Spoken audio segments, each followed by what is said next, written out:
Ada seseorang yang bercerita dalam sebuah perjalanan manasik haji. Para jemaah haji secara bertubi-tubi mengajukan banyak pertanyaan kepada pembimbing haji. Hampir semua permasalahan yang mereka jumpai dalam pelaksanaan ibadah haji selalu dikonsultasikan kepada pembimbing. Kita yakin suasana semacam ini hampir dialami oleh semua jemaah haji. Mengapa bisa terjadi demikian? Jawabannya hanya ada dua kemungkinan. Pertama, mereka khawatir jangan-jangan ibadah haji yang mereka lakukan batal dan tidak diterima oleh Allah. Atau bisa jadi yang kedua, karena takut dan khawatir jangan sampai melakukan tindakan pelanggaran yang menyebabkan mereka harus membayar denda. Ya, demikianlah gambaran semangat orang terhadap ilmu ketika melaksanakan ibadah haji.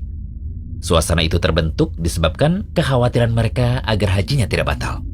Mereka sadar ibadah ini telah memakan banyak biaya dan tenaga, sehingga sangat disayangkan ketika ibadah yang sangat mahal nilainya ini tidak menghasilkan sesuatu apapun bagi dirinya. Pernahkah sikap dan perasaan semacam ini hadir dalam diri kita dalam setiap melaksanakan ibadah? Atau bahkan dalam setiap amal perbuatan kita? Ataukah sebaliknya, justru kita begitu menganggap enteng setiap amal sehingga tidak mempedulikan fondasi ilmunya? Inilah yang penting untuk kita renungkan. Semangat untuk mendasari setiap amal dengan ilmu merupakan cerminan perhatian seseorang terhadap kesempurnaan beramal. Sayangnya, masih banyak di antara kaum muslimin yang kurang mempedulikan landasan ilmu ketika beramal yang sifatnya rutinitas. Jarang kita temukan orang yang melaksanakan ibadah rutin, semacam sholat misalnya, kemudian dia berusaha mencari tahu apakah setiap gerakan dan bacaan sholat yang dia kerjakan ada dalilnya. Bisa jadi ini didasari anggapan semata, atau karena ajaran guru ngajinya yang dianggapnya sudah maksum. Padahal bisa jadi ibadah sholat yang selama ini ia kerjakan tidak sesuai dengan panduan sifat sholat Nabi. Tidak sedikit juga kita dapati di media sosial, banyak sekali bertebaran komentar tentang agama tanpa landasan ilmu dan dalil. Bahkan parahnya berani berfatwa, padahal ia tidak memiliki kapasitas ilmu layaknya seorang dai.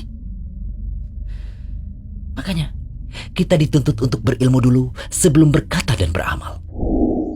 Syekh Ibnu Qasim rahimahullah berkata, perkataan dan amalan manusia tidaklah benar sampai ia mendasarinya dengan ilmu. Dalam hadis pun disebutkan, siapa yang beramal tanpa dasar dari kami, maka amalan tersebut tertolak. Hadis riwayat Muslim. Dalam kalimat syair disebutkan, setiap yang beramal tanpa ilmu, amalannya tertolak dan tidak diterima. Dari sini kita bisa mengambil ibrah bahwa ketika seseorang hendak melakukan suatu amal ibadah, tidak cukup hanya dengan niatan baik saja. Amal ibadah harus didasari dengan ilmu juga. Sampai-sampai Ibnu Mas'ud pernah berkata pada orang yang amalannya mengada-ngada tanpa memakai tuntunan, padahal niatan orang tersebut benar-benar baik. Betapa banyak orang yang menginginkan kebaikan tetapi tidak mendapatkannya. Hadis riwayat Ad-Darimi. Dikatakan oleh Husain Salim Asad bahwa sanad hadis ini jayyid. Semoga pembahasan ini bisa memotivasi kita untuk terus semangat belajar agama demi kesempurnaan ibadah kita. Amin. Jangan lupa kunjungi rumaiso.com. Update setiap hari, insya Allah.